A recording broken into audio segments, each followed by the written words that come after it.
नमः शिवाय। राधे राधे मेरे प्यारे भाइयों बहनों माताओं व बंधुओं, संस्कार की बातें चैनल में आपका स्वागत है। बंधुओं, आज मैं आपके लिए लाई हूँ कार्तिक मास के आखिरी 5 दिनों में सुनी जाने वाली भीष्म पंचक की कहानी। बंधुओं, यदि आप कार्तिक मास के आखिरी 5 दिनों में भीष्म पंचक की इस कथा को सुनते हैं तो आपको वाजपेय यज्ञ से भी अधिक फल की प्राप्ति होगी और आपके जन्म जन्मांतर के पाप नष्ट हो जाएंगे। बंधुओं, यदि आपने हमारे चैनल को अब तक सब्सक्राइब नहीं किया तो जरूर करें और बेल आइकन दबाना ना भूलें ताकि आपको हमारी आने वाली सभी वीडियोस की जानकारी सबसे पहले हो सके। बंधुओं, वीडियो को पूरी सुनने के बाद कमेंट बॉक्स में जय शिव शंकर भोलेनाथ, जय विष्णु भगवान जरूर लिखें। बोलो शिव शंकर भोलेनाथ की जय, विष्णु भगवान की जय।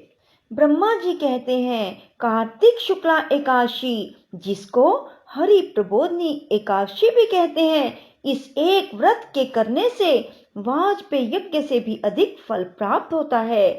जन्म जन्मांतर के पाप नष्ट हो जाते हैं। जो 4 महीने का चतुर्मास व्रत होता है वह भी इसी दिन समाप्त होता है। इस दिन व्रत रखकर भगवान विष्णु के मंत्रों का जाप करें।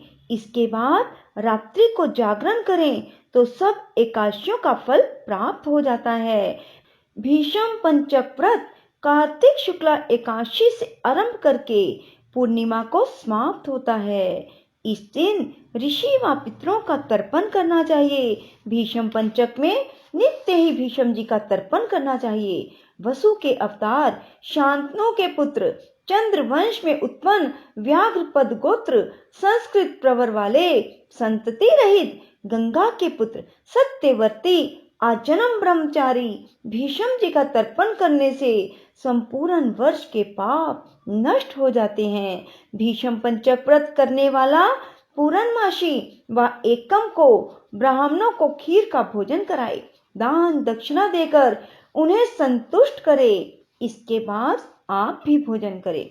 सूत जी कहते हैं ध्वजारोपण अर्थात झंडी लगाना सब पापों को नाश करने वाला है। चारों वर्णों में से जो कोई भी भगवान के मंदिर में झंडी लगाता है वह ब्रह्म आदि देवताओं से पूजित होकर विष्णु लोक को प्राप्त हो जाता है। नारद जी कहते हैं हे राजा पृथु, हम तुम्हें एक पुरातन इतिहास सुनाते हैं। पूर्व काल में सतयुग में सुमति नाम वाला एक चंद्रवंशीय राजा था। यह राजा भगवान का भगत, अहंकार रहित सपत द्वीप का राजा था। सत्यवती नाम वाली उसकी रानी अत्यंत पतिव्रता थी। वह भगवान के सामने नृत्य किया करती थी और कार्तिक शुक्ला द्वादशी को भगवान के मंदिर में ध्वजा बांधा करती थी। एक दिन राजा और रानी को देखने के लिए विभांडक ऋषि आए। राजा ने उनका अत्यंत आदर सत्कार किया। तब राजा को ध्वजारोपण करते देखकर मुनि ने कहा, हे राजन, भगवान को प्रसन्न करने के और भी अनेक साधन हैं, परंतु तुम्हारी इस ध्वजारोपण में इतनी श्रद्धा क्यों है? राजा कहने लगा, हे मुने, एक अत्यंत अद्भुत आश्चर्य युक्त इतिहास है जो मैं तुमको सुनाता हूँ। मैं पूर्व जन्म में मालिनी नाम वाला कुमार्गी ब्राह्मण द्वेषी महापापी शूद्र था, साथ ही वेश्यगामी भी था।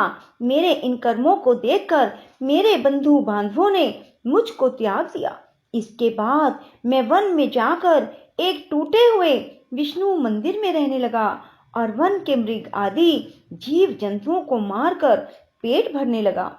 इसके पश्चात विंध्याचल पर्वत पर रहने वाली कोकिलिनी नाम वाली निषाद की कन्या, जिसने अपने पति को मार दिया था, भूख से व्याकुल हुई वहां पर आ गई और मेरे पास ही रहने लगी। संयोगवश कार्तिक शुक्ला द्वादशी के दिन हमने एक कपड़े को बांधकर उसकी झंडी सी बनाई और दोनों मदिरा पान करके उस झंडी जैसे कपड़े को ले विह्वल होकर सारी रात खूब नाचते रहे। सारी रात नृत्य करते रहने के कारण प्रातःकाल हम दोनों की मृत्यु हो गई।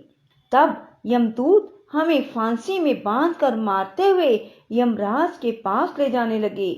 उसी समय विष्णु भगवान के दूत विमान लेकर वहां पर आ गए और यमदूतों को धमकाते हुए बोले, तुम पापियों को यमपुरी ले जा सकते हो, धर्मात्माओं को नहीं।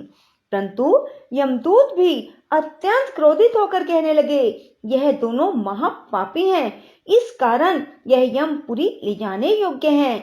इन दोनों ने जीवन भर एक भी पुण्य कार्य नहीं किया। तब विष्णु पार्षद कहने लगे, महाखेद की बात है, तुमको धर्म अधर्म का कुछ भी ज्ञान नहीं। यह ठीक है कि ये दोनों सारी आयु महापापों में लगे रहे, परंतु इन्होंने कार्तिक शुक्ला द्वादशी को भगवान के मंदिर में ध्वजारोपण और नृत्य किया है। अब ये पापी नहीं रहे, इनके संपूर्ण पाप नष्ट हो गए। इस कारण ये विष्णु लोक में जाने के अधिकारी हैं। भले ही इन्होंने अनजाने में ही यह सब कार्य किए हैं। इसके पश्चात विष्णु भगवान के दूत उन दोनों को विमान में बिठाकर विष्णु लोक को ले गए। नारद जी कहते हैं, हे राजा पृथु, अनजाने में भी ध्वजारोपण का ऐसा फल है, तो श्रद्धा के साथ कार्तिक शुक्ला द्वादशी को जो ध्वजारोपण करता है उसके फल का तो कहना ही क्या। इतनी कथा सुनाकर विभांडक ऋषि तपोवन को चले गए। राजा पृथु कहने लगे, हे नारद जी, अब आप कृपा करके कार्तिक व्रत का उद्यापन विधि कहिए। तब नारद जी कहने लगे, कार्तिक शुक्ला चतुर्दशी को कार्तिक के व्रत की संपूर्णता के निमित्त उसका उद्यापन करना चाहिए। सारे घर में गोबर का चौका लगाए, तुलसी के ऊपर मंडप बनाए, द्वारों पर मिट्टी के 4 द्वारपाल बनाए, जिनका नाम पुण्यशील, सुशील, जय तथा विजय रखे। तुलसी के समीप सर्वतोभद्र चक्र बनाए, उसके पास 5 रत्न युक्त कलश रखे। श्री लक्ष्मी नारायण की सोने की मूर्ति बनाई। फिर नवग्रह, उपग्रह, 10 दिक्पाल, 5 स्वस्ति वाचन करके गणेश एवं विष्णु सभी देवताओं का 16 उपचार विधि से श्रद्धा पूर्वक पूजन करें। भगवान को सुंदर पीले रंग के रेशमी वस्त्र पहनाएं। फिर शैया दान करें, ब्राह्मणों को भोजन कराएं, गौ की पूजा करके गोदान करें, एक ब्राह्मण को सपत्नीक भोजन कराएं, दोनों को वस्त्र, आभूषण, पात्र और दक्षिणा देकर संतुष्ट करें, फिर चरण स्पर्श करके उनका आशीर्वाद ग्रहण करें। यह सब विधि पूर्वक और श्रद्धा सहित करने वाले को सभी व्रतों का पूर्ण फल प्राप्त होता है और अंत में वह विष्णु लोक को जाता है। जो मनुष्य कार्तिक के व्रत को कहता, सुनता, देखता है, उसको भी व्रत करने के समान चौथे भाग का फल प्राप्त होता है। सूत जी कहते हैं, यदि किसी में उद्यापन की शक्ति ना हो तो ब्राह्मणों को भोजन करा दे। यदि ब्राह्मण ना मिले तो गौ का पूजन करे। यदि गौ भी ना मिले तो पीपल अथवा वट का पूजन कर ले। यह सुनकर ऋषि पूछने लगे, महाराज, वृक्ष तो सभी समान हैं, फिर पीपल तथा वट वृक्ष को ही श्रेष्ठ क्यों माना गया? तब सूत जी ने कहा, पीपल विष्णु का, वट शिव का, पलाश ब्रह्मा का रूप है। फिर ऋषियों ने पूछा, ब्रह्मा, विष्णु, महेश, यह सब वृक्ष भाव को कैसे प्राप्त हुए? यह सुनकर सूत जी कहने लगे, हे ऋषियों, एक समय शिव जी पार्वती जी सहित एकांत में विराजमान थे। उस समय देवताओं द्वारा भेजे गए अग्नि देव द्वारा उनके एकांतवास में कुछ विघ्न उपस्थित हुआ। तब पार्वती जी ने क्रोधित होकर देवताओं को श्राप दिया कि तुम वृक्ष रूप हो जाओ। तब विष्णु जी गया में जाकर पीपल, शिव काशी में अक्षयवट और ब्रह्मा जी पलाश रूप हो गए। तभी से पीपल और वट का पूजन होता है। तब ऋषियों ने पूछा, रविवार को पीपल का पूजन नहीं होता और शनिवार को अवश्य होता है, इसका क्या कारण है? सो भी कृपा करके कहिए। सूत जी कहने लगे, हे ऋषियों, समुद्र मंथन के समय जब 14 रत्न समुद्र से उत्पन्न हुए, तब श्री विष्णु भगवान ने कौस्तुभ मणि और लक्ष्मी जी को स्वयं ग्रहण कर लिया। जब भगवान लक्ष्मी जी के साथ विवाह करने लगे तो लक्ष्मी जी ने कहा, भगवान मेरी एक बड़ी बहन भी है जिसका नाम दरिद्रा है, अतः पहले उसका विवाह होना चाहिए। विष्णु जी ने लक्ष्मी जी के ये वचन सुनकर उनकी बड़ी बहन ज्येष्ठा उदालक ऋषि को सौंप दी। ज्येष्ठा का काला रंग, लाल नेत्र, बिखरे बाल थे। उदालक मुनि भगवान की आज्ञा मानकर दरिद्रा को अपने आश्रम में ले आए।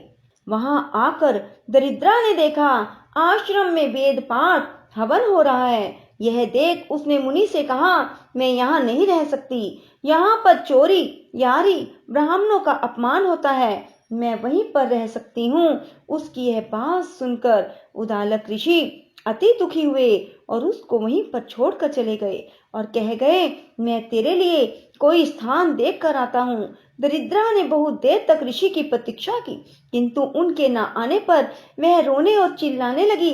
तब लक्ष्मी जी ने भगवान से कहा, हे भगवान, बहन दरिद्रा ऋषि द्वारा त्याग किए जाने से अत्यंत दुखी होकर रो रही है, अतः पहले आप उसे जाकर शांत कीजिए। तब भगवान लक्ष्मी जी सहित वहां पर आए और कहने लगे, तुम पीपल में निवास करो, पीपल हमारा ही अंश है। जो कोई कार्तिक सुदी पूर्णमासी को पीपल ज्येष्ठा का पूजन करेगा तुमको ही प्राप्त होगा और उसके यहाँ लक्ष्मी का वास होगा। जो शनिवार को तुम्हारा पूजन करेगा और सूत लपेटेगा उसके समस्त मनोरथ सिद्ध होंगे, परंतु दूसरे दिन अर्थात रविवार को जो तुम्हारा स्पर्श करेगा वह दरिद्री हो जाएगा। इतना कहकर भगवान अंतर्ध्यान हो गए। सूत जी कहते हैं, जो कोई इस कथा को कहता या सुनता है उसको प्रयाग तथा बद्रिका आश्रम तीर्थ जैसा फल प्राप्त होता है। बोलो विष्णु भगवान की जय, लक्ष्मी माता की जय।